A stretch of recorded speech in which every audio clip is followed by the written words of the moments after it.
என் பெற்றோர்கள் என்னை ஆண் பிள்ளை போல் வளர்த்தார்கள். நான் பல கலைகளிலும் மொழிகளிலும் மிகவும் சிறந்து விளங்கினேன். என்னுடைய 16வது வயதில் என் பெற்றோர்கள் என்னை சிவகங்கை மன்னர் முத்துவடுகநாத தேவருக்கு திருமணம் செய்து வைத்தார்கள். அவரும் என்னை போல் பல கலைகளில் சிறந்து விளங்கியவர். ஒரு நாள் ஆற்காடு நவாப் என் கணவனிடம் வரி கட்ட வேண்டி கேட்டபோது என் கணவர், முடியாது, இது என் பூமி, என் உழைப்பு, நான் ஏன் உனக்கு வரி கட்ட வேண்டும் என்று கூறினார். என் கணவர் ஒரு சிவபக்தர். அவர் சிவபூஜையில் ஈடுபட்டுக் கொண்டிருந்த போது ஆற்காடு நவாப் என் கணவரை ஏமாற்றி ஆங்கிலேயரின் உதவியுடன் அவரை கொன்றுவிட்டார்.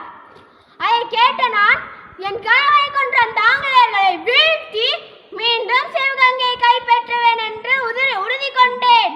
பிறகு திண்டுக்கல்லில் உள்ள சில மன்னர்கள் எனக்கு தங்க அடைக்கலம் கொடுத்து உதவினர்.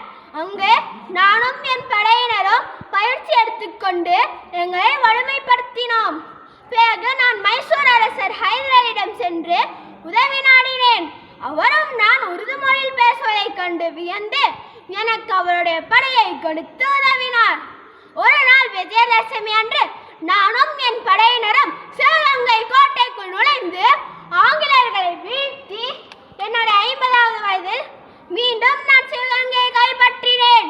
நான் தான் உங்கள் வீரமங்கை வேலுநாச்சியார். நான் வீல் வேல் என்று நினைத்தாயோ? அன்னை மண்ணை காக்க வாளும் வேலும் ஏந்தி போரிட்ட முதல் தமிழ் பெண் நான். இப்படி இதன்யவாக கூறுகிறேன். அன்னை வீரமங்கை வேலுநாச்சியாரே, உங்களை போற்றி புகழும் அளவிற்கூட வயதில்லை. இருப்பினும் காற்றும் உங்கள் புகழ் பாடும், வரலாறும் உங்கள் வீரம் பேசும். என்றும் உங்கள் வழியில் நான். வாழ்க தமிழ், வளர்க தமிழ், வளர்க தமிழன் பண்பாடு. நன்றி.